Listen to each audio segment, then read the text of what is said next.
The year 2020 for the UFC is going to go down in history as probably one of the craziest, most unusual, weirdest, but at the same time, maybe one of the best years of the company that we've ever seen, which is kind of crazy. But Blake, it's ended 2020. It's time for our end of the year awards for this. A lot of really good action this year. Like your overall feel of the year, how would you describe it? Definitely different. Obviously, there's no live, live gates, nothing like that. No crowds in the stands when you're watching the fights. Not a lot of background noise. But overall, I love this year. I think it was maybe my favorite year ever. I mean, seriously, Right?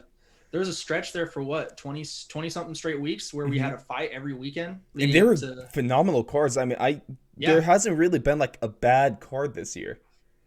Yeah, there's been cards that, didn't wow you, so Hmm. to say, or like, knock your socks off. But I mean, there were fights on every weekend, and you really can't be mad at that. Right? For what Dana White, Sean Shelby, and the rest of the UFC staff was able to do this year was nothing short of remarkable. Just real quick, I legit just want to say thank you because, back in like March or whenever the world really started to crap itself and then like all pro sports are canceled, all college sports are canceled. We didn't have anything for a while, and then Dana White went out and bought an island so we could watch fights for the year, which is crazy to think about. I mean, Dana and what he's been able to accomplish, and especially that video that he put out, talking about like everyone, all the media talking smack about him and stuff like that, and what he was able to do, and to keep the fighter's safety at a premium as well. I think it's nothing short of miraculous, and he really does deserve to. Him and the rest of the staff deserve to be applauded for this. No doubt, no doubt. What they were able to accomplish during a pandemic year, where they were the first company, really, the first sports company to step up and Hmm. make sure that their athletes were going to be able to perform. Kudos to them, really. They really set the bar for that. Shout out to Dana for he even said it's not so he can make money, so the rest of these fighters can make money. There's if you haven't seen like the actual amounts of money that these guys get from fighting, most of the roster makes less than 50K per fight. It's not like this is a high money profession, A lot of people depend on this for what Dana was able to accomplish. It's been amazing. But Blake, enough of that. Let's get into our awards now. The first category of this show is going to be Card of the Year. Now, for the biggest ones, I really felt that we also had fan voting on as well over on our Twitter at Fourth Long Radio and Instagram at Fourth Long Radio. The four cards that really stood out this year, kind of as a collective over fans, has been UFC 249, which of course was the Tony Ferguson versus Justin Gaethje card. That was really like the first big card coming back from the restart of the promotion. Then there is UFC 256, the most recent one, and still phenomenal card. Had one of the best fights of the year as well. UFC 246, which started off the year with Conor versus Cowboy, and we all know how shocking that was. Then we also had UFC 254, which featured Justin Gaethje and Khabib Nurmagomedov in the main event. But out of these, Blake, which one do you really feel was card of the year? All of those four cards right there are awesome choices. But I thought the one card that, and it could be recency bias, but I don't Mm-hmm. think so. I really do think from the start to the finish of UFC 256, the most recent pay per view card, I was just glued to my eyes were glued to the TV. And I live in Oak Grove. There was a humongous. I think I told you about this. There was a humongous explosion. We've had some weirdos going around like throwing pipe bombs or doing some strange things around here. And it was right before the Charles Oliveira and Tony Ferguson fight. Mm-hmm. Both of my friends that I was watching the fight with, they, storm out of the house, go to see what's going on. I'm like, no chance in hell am I leaving this right now. You see what's about to go down? So anyway, that was a little Aliens anecdote could be for you. invading. I'm still going to watch this Yeah, fight. I don't know I what mean you want me to seriously, do. starting from Chase Hooper going to the Billy Quarantillo fight, and that was just a throwdown. Mm-hmm. Can't remember the dude he fought, but that was amazing. Uh, we had Tony Ferguson fighting on that card. Like I said, we had the main event that was just a barn burner. I mean, except for the fifth round, but still, stuff's gonna happen in a fight like that. We had the Cyril Gane guy defeating JDS. I mean, there was just so many amazing fights, so many finishes on that fight. I think only 3 decisions, right? Yes, only 3. The rest were knockouts or submissions. Yeah. So I And mean, we started for like 4 straight knockouts too. Yeah. Yeah. Well, besides the Chase Hooper submission. Yeah. Besides the submission, well, okay, finishes then. Right. And this card was just ridiculous. I think for me is it really became up to 256 and honestly UFC 249 because this card was solid. Also, the fact that this is really like the first big one that we got to come back to, and they loaded the hell out of this card. This is probably one of the most stacked ones of the year. I mean, just on the early prelims, we had Ryan Spann, Sam Alvey, Bryce Mitchell, Charles Rosa. Then the prelims featured, the Anthony Pettis and Cerrone fight. Was that the Twister fight, by the way, for the Rosa fight, or was that the fight before that? I believe that was the fight before that. He didn't get one this year. That was just when he ragdolled Charles Rosa. That was when he got like 13 takedowns on him and really just made him go to work. And then we also got, Greg Hardy was a good fight. One of the better ones on this card, really more into was Calvin Kattar and Jeremy Stevens. Oh, which was God. That also, remember, that elbow? Yes. Busted the nose. Or not even that, but what about Francis Ngannou steamrolling Jairzinho Rozenstruik 20 seconds into the first round with a punch from hell? Dude, that was brutal. I almost forgot about that. Like that was one of the most brutal knockouts of the year. 100%. That'll be featured on the list a little later in the show. And also in the co-main, we had Henry Cejudo and Dominic Cruz, when Cejudo kind of took the breath out of the building when he retired, which is kind of sad. Then we also had Justin Gaethje doing something that no man has ever done to Tony Ferguson, which was just kind of jaw-dropping to watch. And UFC 256 is a fighter's dream with how many knockouts we have.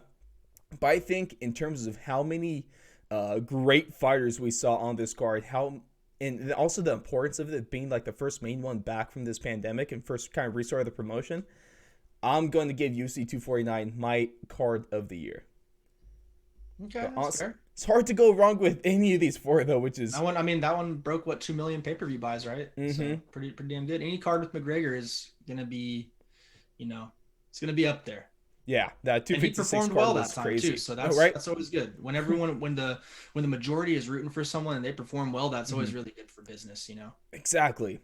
Next award we are going to go is our debut of the year. Now, what's kind of crazy is we're lucky to have a couple of these guys on with interviews. Most importantly, Sasha Bladnikov and Justin James. Those guys are the best. Please go check out those interviews. Their stories are unreal, between Justin James not being on the card or in the promotion the Tuesday before the fight. And then you have Sasha Bladnikov, the first UFC fighter from Hong Kong. Really cool stuff there. But Blake, my list for debut of the year is, like I said, Sasha Bladnikov, UFC 255 versus Luis Cosi, where he gets fight of the night on the opening bout of that card. Then Justin James made his debut in UFC Vegas 3. And of course, that was the Blades and Volkov fight against Frank Camacho. And he starches him just seconds into the first round. He gets a standing up KO. And he gets a performance bonus for that. Mm-hmm. And then we get Yuri Prochazka, UFC 251, take on Volkan Ozdemir. And he made his presence known real damn quick in that fight. So yeah, I can't remember. They got to the second round in that one. They got to the second, but that was a lucky first round, dude. Like that was. I just remember both of them. It was like watching Rock'em Sock'em Boppers back in the day. Wasn't that awesome? It was phenomenal. But keep going. I'm sorry. Yeah, those are my 3 for this one. Blake. Oh, just those 3. Okay. Yeah, I really feel like those are the 3 best ones from this year. So, do you have a choice from those? Absolutely. I'm going with Prochazka. Yuri Prochazka. I just thought that, Justin James and Sasha, I think they both had phenomenal performances. But I just thought there was a little bit more something to prove, I think, for Yuri, because if I'm not mistaken, I believe he was a champion, right, coming over from another division. Yep. And hence why he was given such a opponent of high stature to begin with, right? Mm-hmm. And so for him to go out there and play former Risen champion. Yeah. So for him to go out there and really get the job done in his debut against a guy that was so close to touching gold. Remember, he fought against Daniel Cormier and was knocking people out. Used to be called No Time Osmer, like he was up there. So I was really impressed by that performance. It may not have been overall the best performance, but I think it set him up the best in terms of like the UFC landscape and where he's at in that division. I think in terms of a debut, it couldn't have gone better for him. That's a phenomenal point. I mean, he made his debut, and now his next fight is going to be against former light heavyweight title challenger Dominic Reyes. And he two-time title challenger Dominic Reyes. So that's gonna be a fight. If he might potentially be able to get a title opportunity just 2 fights into the UFC. So that is something unreal right there. But in terms of with this just pure debut and what we saw in that first fight, it might sound a little biased, but I am going to have to roll with Guitar Hero Justin James. Just given the story and the build up to that fight, how little time he was given to prepare, and how he's pretty much like his whole story, like just kind of sum it up. He was pretty much broke. He's been kind of struggling, scrapping his way through. Guy from Michigan, and for him to be able, he lives in a one-room apartment in Vegas, and for him to be able to get this extra $50K on his first UFC fight, where he wasn't even on the roster, the Tuesday before the fight. I think that's absolutely ridiculous, and we almost never see anything like that in the UFC and in MMA in the fight game. So I think for what he was able to do there, that's why he is deserving of this award. That's a good one right there. I'd definitely back you up on that one as well. Both those, I mean, all 3 of those choices are they're so good. It's so hard to go wrong. Each of their own way. So really can't go wrong with any of those. And all of them seem to be super, at least 2 of the guys that we've met, super good guys. Super great guys. Let's put that up there. Fantastic people. Then the next category we're going to roll into, Blake, is going to be our submission of the year. I feel like if you have knockouts, you're going to have the other finish. Because some of these submissions that we saw this year were absolutely unreal. I mean, some of the ones that I have kind of chosen for our nominees is going to be Ariane Lipski with her kind of standing knee bar against Luana Carolina at UFC Fight Island 2, where that was gross. Like, honestly, I've never seen a knee bend like that. Oh, that was one hell of a hyperextension right there.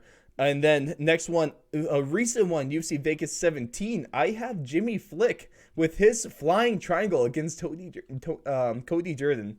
For him to be able to jump up and pull a guard right into the triangle like that, I've never seen that before. And so I have to give him a nomination for submission of the year.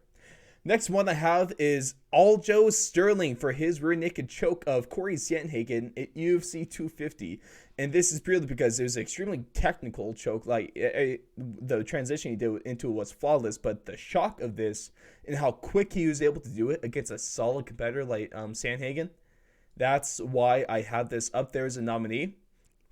Also, the other one I have is Brian Kelleher for his guillotine choke, which was almost like a last-ditch effort, kind of a comeback and a really good scrap.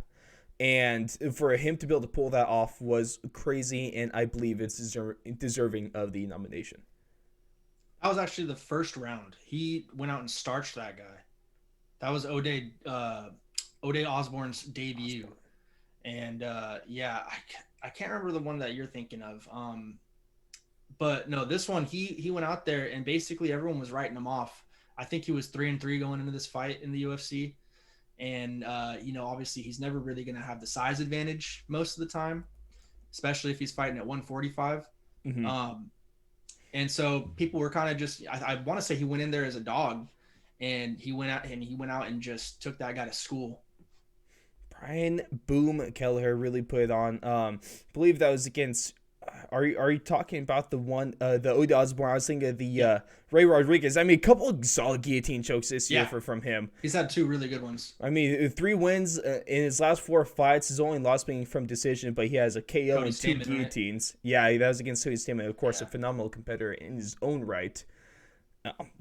Fantastic pick with that one, Blake. But with this, I really do think just based off the pure shock value that it brought me, and for the first time I've ever seen this, especially in the UFC Octagon, call it recently biased, but I'm going with the flying triangle from Jimmy Flick.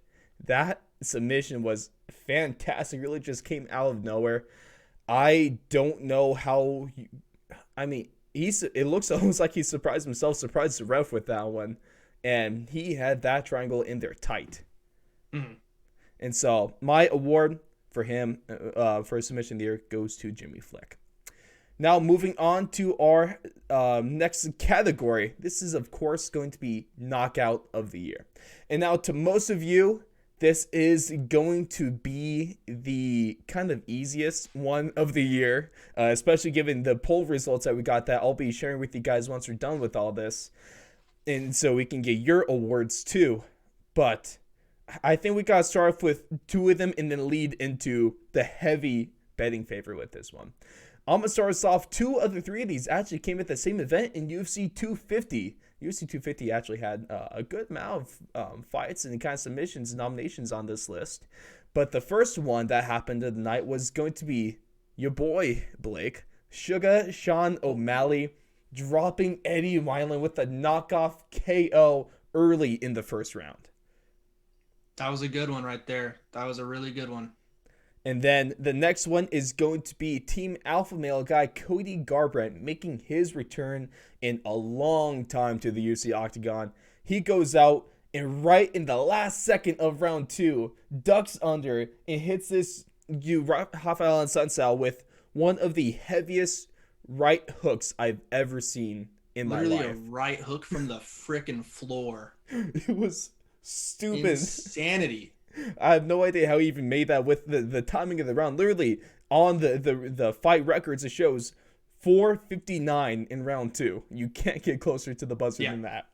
And then, of course, pretty sure our favorite and the one that most of you guys did agree with, it's going to be Joaquin Buckley's just insane spinning back kick against Impa whatever you call that. Mortal Kombat, we'll call it. Mortal Kombat. A UFC Fight Island 5 in round 2. I mean, this thing was something that you don't even see in video games, which is just what he did for like having his foot get caught, then jumping up and hitting this dude with a spinning back kick and seeing Impa's like eyes kind of roll into the back of his head. He was a statue for a second and then he fell back. It was gross.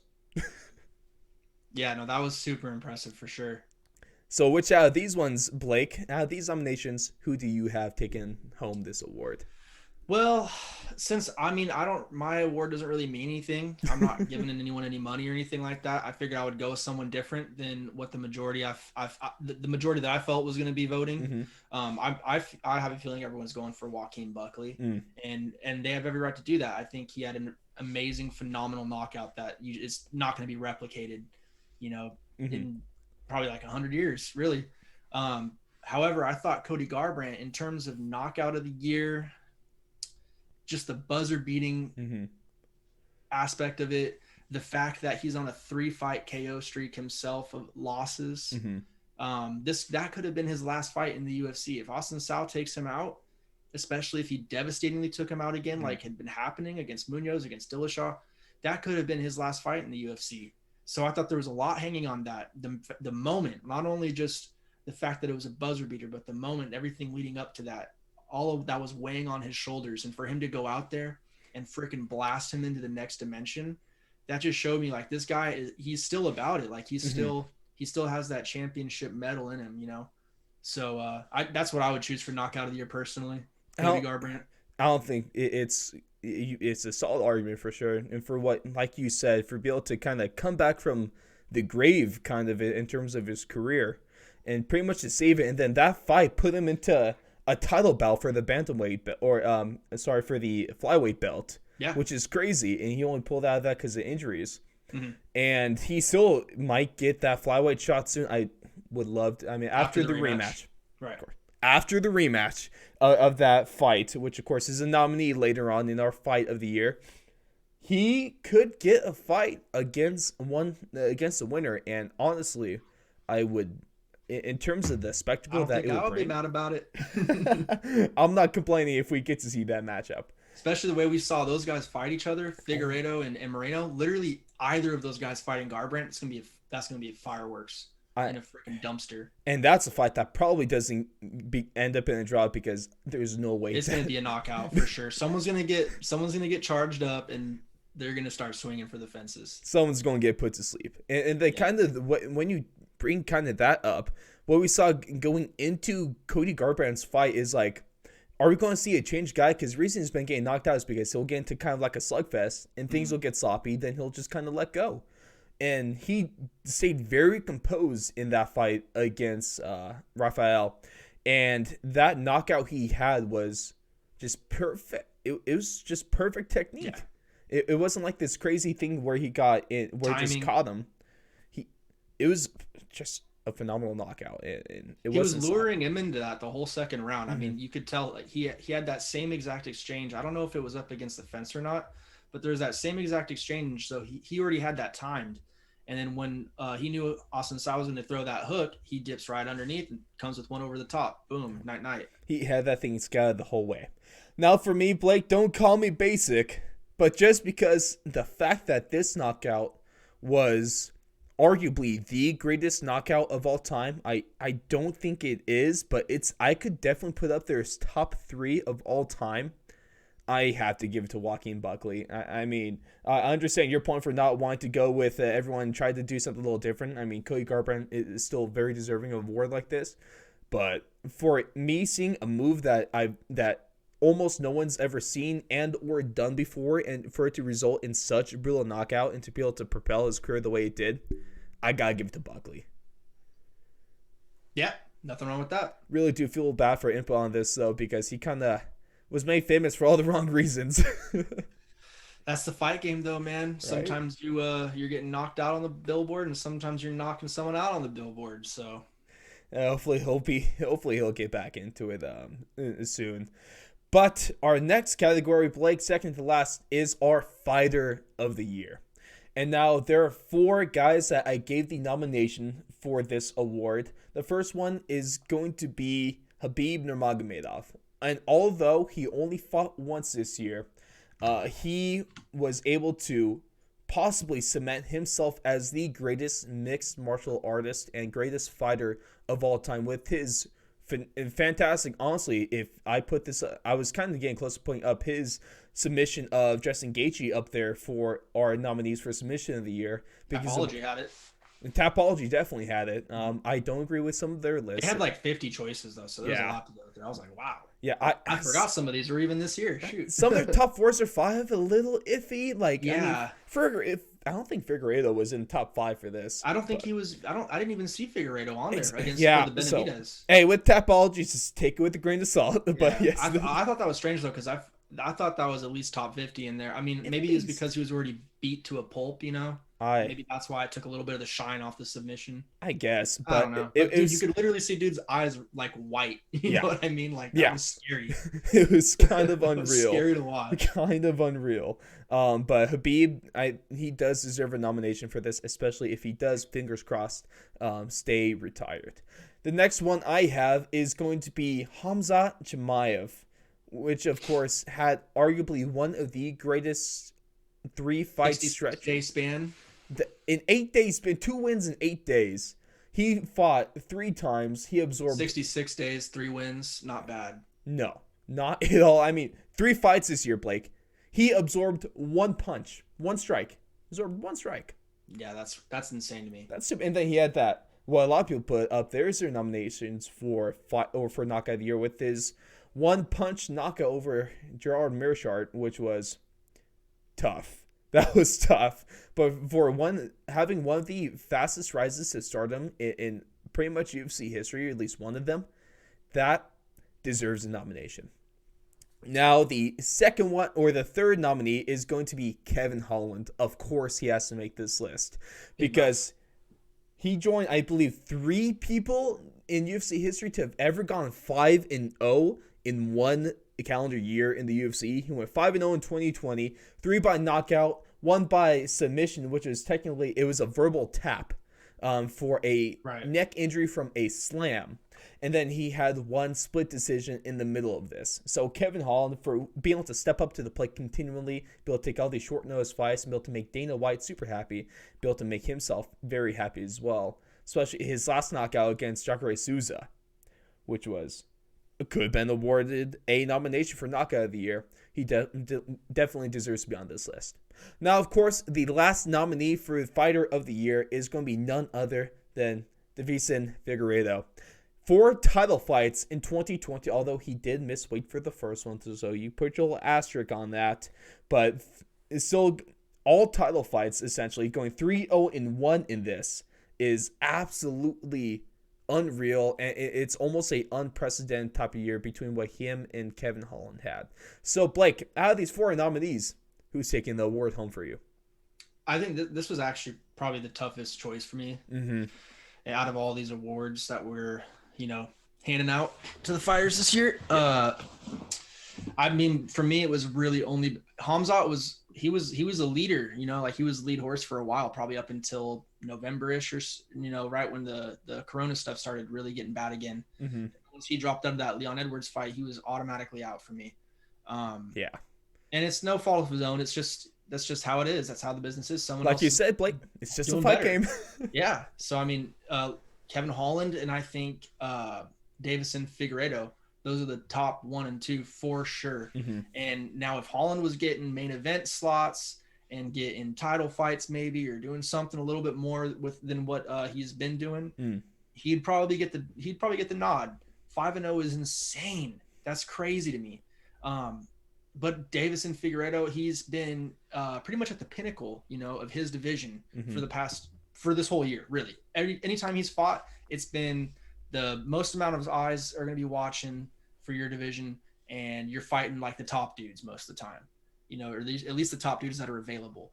So I think that you got to give it to him. He's still the champ, and he defended it, 2 times already now in 1 year? I mean, how many other champions are defending at the rate that he's, How many champions are having more than 3 weeks? 1 or 2 fights a year? Yeah, for real. Seriously. Like that's why I think it's really impressive what he was able to accomplish this year, especially with I guess a little bit of the hardships he was talking about going into the last fight. Not to mention the fact that was 3 weeks after his previous defense. So I think it's I think we're gonna have to go with, or at least I'm gonna have to go with Figueiredo on this one. Although it breaks my heart not to be able to give Holland that award. Well, don't worry, Blake, because that is what I am here for. And although I do want to give Figueiredo all my respect for whatever that's worth, because for him, right? He's like, screw your respect, right? Where's my 4th and long award? He's getting 50 bans from Dana White every fight. He doesn't need this, but for what he was able to accomplish, for him essentially saving the Henry Cejudo. Kind of took it. He kind of saved the flyweight division, and for what Figueiredo has been able to do, the eyes he's been able to bring to that division, he really has fully brought this division back from the dead. So that deserves so much credit.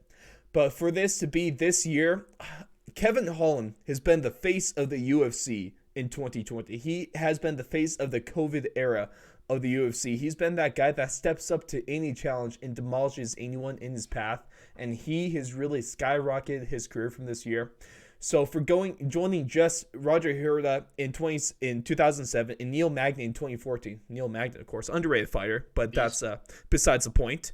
Did we break the? No, I don't think we've talked about Chiesa and Magny being the main event now. Yeah, that got moved up because this is some information. Of course, go check our UFC talk that was just posted on 12/31, the last day of the year. Go check that one out. We did talk about that fight a little bit. Yeah, but of course, that's the thing now. A lot of people hate it. I love that in the fight. No, I'm just saying. It's underrated. Neil Magny, underrated. But to be able to join those lists of names, what Kevin Holland was able to do is fantastic. And that's why he gets my award for Fighter of the Year.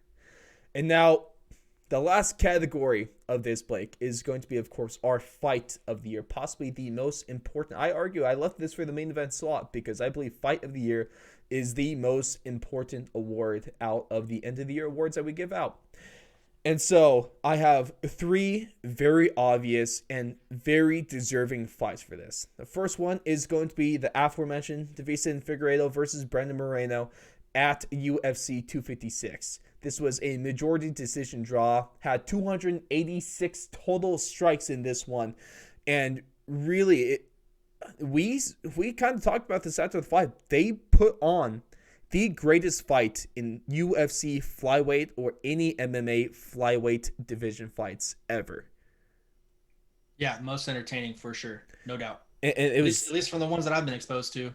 Right, and then also not even close. For Figueiredo going to be hospitalized like twice before the fight and still put on that performance, it was a absolutely crazy fight. There's nothing else you could say about it. Warrior. The next what it is. What? Oh yeah, is he like God of War anyway? So hey, nickname checks out. And then our next nominee is going to be it for the fight, the main event from UFC Vegas 4. That's going to be Dustin Poirier versus Dan Hooker. And this was Dan Hooker really putting himself on the map. Dustin Poirier showing that he still has it. And we had 390 total strikes in this one. It was a very close fight, as well as we had two 48-47 scores, one 48-46 score. And this was nothing less than a 5-round slugfest. And it was amazing. Not sure what else to call this. Yep. Of course, the last nominee for this award is going to go to, you guessed it, the UFC 248 co-main event, Joanna Jędrzejczyk versus Zhang Weili. And this had 366 total strikes, 351 significant strikes, which is the third most ever in any UFC fight. I believe that's only, the leader is 400. And I believe, I forget the scrap with that one right now. But it's the most ever 351. It's the most ever in women's history. Actually, I remember the 400 was the Brian Ortega-Max Holloway fight a couple of years ago, which was a rough one. Just crazy fight in its own right. And then this, of course, was a really close split decision, 48-47 from two judges to Weili, of course, who defended her title. Then 47-48, they gave that one to Joanna. And no scorecard for the points of the rounds was the same in any of the three judges' scorecards. Okay, that might be an argument against bad judging, but let's not get into that now. But and the only really knock I have for this fight, Blake, is that it wasn't the main event. The main event was that Adesanya Romero fight, which all we know so well. But out of these three nominations, Blake, who is your fight of the year? This is another hard one. For me, it was really only between Joanna Weili and Hooker and Poirier for me. I ended up giving it to Hooker and Poirier, though. Really?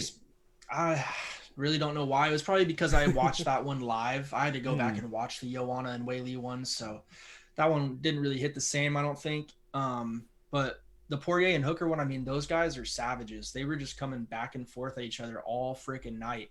And I thought there was no way in hell that, one of those dudes weren't getting the lights turned off. Definitely one of my favorite fights of the year, probably the favorite for sure.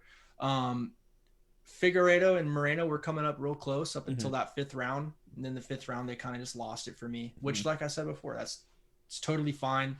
They did enough before then to completely satisfy me that night anyway. So, I think Hooker and Poirier left it all out there on the table, and same with Joanna and Weili. But, I just think maybe it's because guys hit a little bit harder or something. I guess I don't know. That's fair, but for this, just with how I can't remember the last time, like I was just absolutely captivated by this fight. I couldn't take my eyes off of it. I was so drawn in, and I couldn't look away because the damage that was going on, especially, I mean, don't want to sound disparaging, but you don't really get this kind of slugfest from most of the women's MMA fights.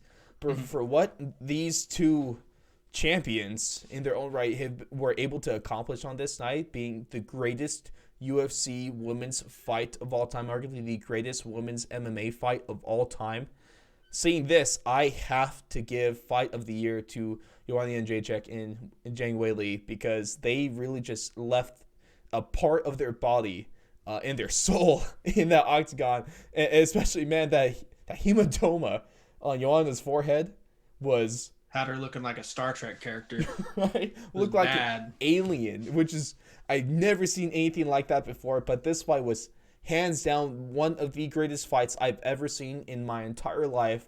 And although Poirier and Hooker, very good in their own right, Joanna and Weili really just kind of get the edge in this one, kind of like a fighter of the year. The fight of the year is really close, but I have to give it to Joanna and Jane Weili.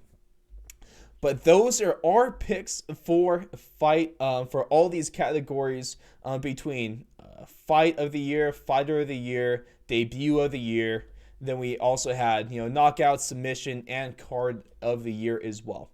Now, before we end things off, I want to bring you our fan voting because this show is heavily fan-based. So I want to see what you guys had to say. And you guys, it's kind of funny seeing the differences between our Twitter audience and our Instagram audience because we had different results for pretty much every category on either platform.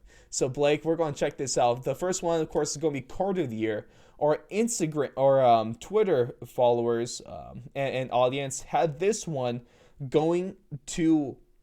Actually, we had a tie with this one between UFC 256 and UFC 249. So Blake, we're both right on the money. Right? We're both right on the eyes of the audience. There we go.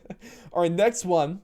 How many votes do we have for Twitter though? So that was going to be in around the 50s for this one. We had a lot more. Not enough, guys. Hey, let's pick it up. Pump it up at Fourth Long Radio. Come on. Go check it out. Hey, Let's go. Let's get that up. I mean, Instagram was insane. But so we had our next one I had on the Twitter was going to be Fight of the Year. And the audience agreed with me. Joanna Yen, Jacek, and Zhang Weili with 62% of voting. Second place with 25% was Figueiredo and Moreno. So, Blake, you're in third place at 12.5%. Guess I'm in the minority. Right? All right, that's fine. It's okay. It's okay. And then we had... We're allowed to have differing opinions in America and I think most of the world. Damn right. That's what makes us great. But we had a tie for Fighter of the Year. And it wasn't between Figueiredo and Holland. It's between Holland and Hamza Chemiev, which was crazy to me. This is purely Twitter we're talking right This now. is purely Twitter right here. Instagram is going to be on after this. That makes sense. Yeah. That makes sense. Right. I mean, not the knock, but come on, guys. Like, I can't believe it. I can see what was Figueiredo even at. Figueiredo was at 25%. The Holland and Chemiev tied at 37.5%. Wow. So, right? Habib got 0 votes. Poor guy. It's Twitter, bro. There's not a lot of Habib lovers on Twitter. Right? It's all about the Instagram. And then also knockout of the year does unsurprisingly go with 54.5% of voting goes to Buckley and Impa Kansanya. Whereas Garbrandt and Asuncao got 27.3, so second. Third was O'Malley and Wineland, and then fourth was going to be Ngannou and Rosenstruik. So I had up there. Now, our submission of the year was a tie. Again, 33.3% for either of these. The first one was Jimmy Flick's submission with his flying triangle. And the other person that they tied with was Lipsky's knee bar, with Kelleher and Sterling actually getting their own tie for second place at 16.7%. Wow. So good job. Very split with you guys. It's kind of great.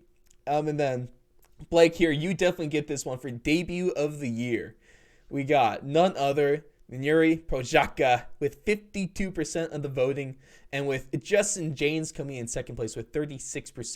Then we had Sasha Bladnikov at 8%, and then we also have fourth entrant Kay Hansen at 4% for this one.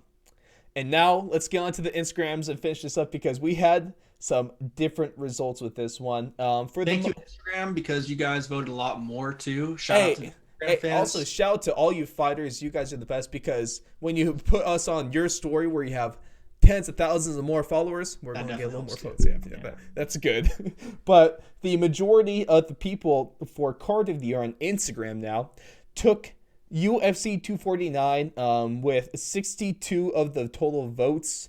I don't have percents for this because I didn't feel like doing the math. You can do it if you want. And then UFC 256 and 254 tied at 48 apiece. And then 246 came in fourth with 35. Our next one on there was going to be our fighter of the year. And They agree with me here too. Blake Kevin Holland takes it with 109 of the votes. Second place was Figueiredo with 54. As I said, Khabib a little better on Instagram. He gets 53 of the votes. He comes in third. And then Hamza Chemiev finishes in fourth with 22.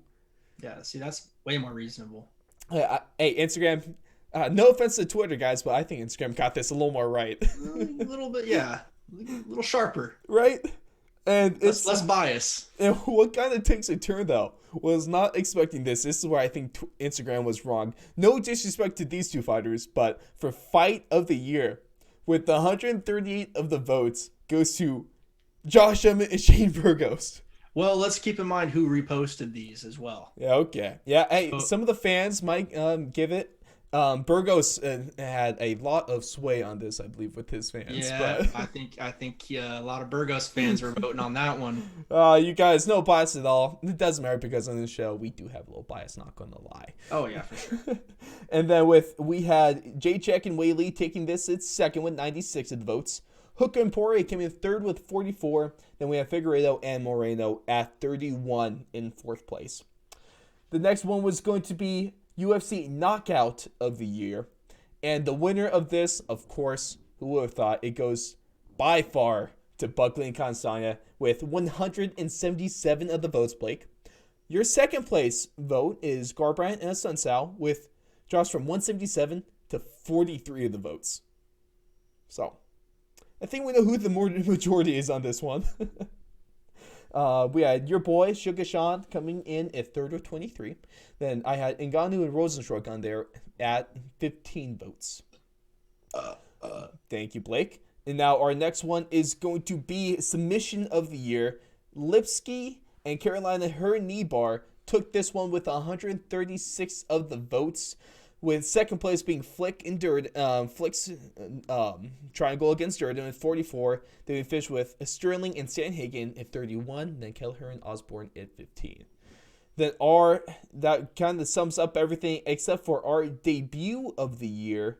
And our debut of the year was won by another kind of Burgos situation, but I'm still going to give it to her because, hey, the fans voted, and so I can't go against them.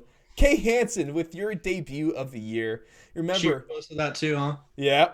Oh, hey, okay. Nothing wrong with that. Nothing wrong with that. The fans. We just got to get more fighters to repost our stuff. The fans spoke. It'll even out a little bit. For someone to be able to make their UFC debut, have someone bet $37,000 on you, and then be able to make them an additional $20,000 from that fight in a great armbar. I think that's not bad. Not bad in my books. Second place is going to be Justin James at 23. Third place being Yuri Prochazka at 23. And then Sasha Bladnikov finishing last at 22, so just one off. Nothing wrong with that. But that was our fan voting, and so we'll be posting results of that, and then also our results from me and Blake's professional opinion on this one. Because, of course, we're professionals, Blake. We get paid for this, technically. Oh, yeah. But still waiting on that check. You'll get the check once you start being in the negatives. So, good luck. And you can help us out by going to, you can help us out with that goal, Blake, and especially help you out by going to www.patreon.com/fourthandlong to be able to become a member for this. Just $1 a month gets you started, gets you shout outs. $5 a month gets you even more, and then $10 a month not only gets you everything, but early access to interviews and also behind the scenes of all content. But Blake, to sum up UFC in the year 2020 in one phrase, what would it be? Shocking. In every sense of the word. For me, good, bad, amazing, phenomenal, doesn't even matter. Shocking. And I'll give you this one, Blake. You go with your shocking. I'll give you the phrase, the greatest year of all time. You said one word. I said phrase. I said phrase. Hey, I said phrase, Blake. You said 6 words there. Hey, you limit yourself to word. I said phrase. Well, you're out here creating, guidelines, and then you just totally throw it out the window. I said phrase, Blake. Greatest of the year is a phrase, technically speaking. But you said to sum it up in one word. Yeah, I said one phrase. I think you got I coming out don't your think ears. we're gonna have to go back and look at the Yes, recording. we are. For all that you've listening to this, thank you so much for joining in and sticking to the end from all of this. Thank you guys for a fantastic year of UFC shows. This year has been crazy, unprecedented, and all of the above with this. So we really do appreciate you guys sticking around. Hope you have a fantastic New Year's. This will be out on Monday. What day is that? That's going to be Monday the 4th. So a year's going to be past. Hope you guys have a fantastic night. Stay safe. Don't turn to Jason Pierre-Paul that's not a good way to start the year. But Blake, here's to UFC in the year 2021. The first three cards, or like first three pay-per-views, are already looking great, especially with the co-main. Some news recently. I mean, the main event in the March fight, UFC 259, is going to be Jan Blachowicz and Israel Adesanya for the light heavyweight strap. Now also we might get the co-main in UFC 258 with Brian Ortega and Alexander Volkanovski. So this year is already looking amazing, Blake, and I can't wait myself. But thank you all for joining us once again, Blake. Thank you for being here for yet another year of UFC shows. And to all of you listening, I hate myself for this joke. We'll catch you guys next year.